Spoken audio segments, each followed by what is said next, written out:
وقتی سینکتون اینجوری پر میشه، آب ازش رد نمیشه، نیاز نیست لوله زیرش رو باز کنید. این سری گاز رو میبینید که روی شعله گاز قرار میگیره. میذاریم توی یکی از این دریچه ها، اینو محکم نگه میداریم که آب رد نشه. از این یکی با تلمبه میزنیم.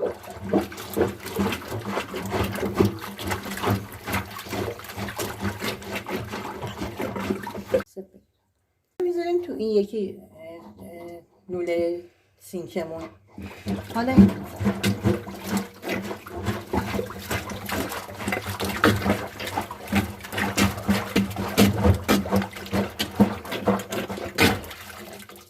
خب دوستان میبینید الان کاملا سینکای ما باز شده.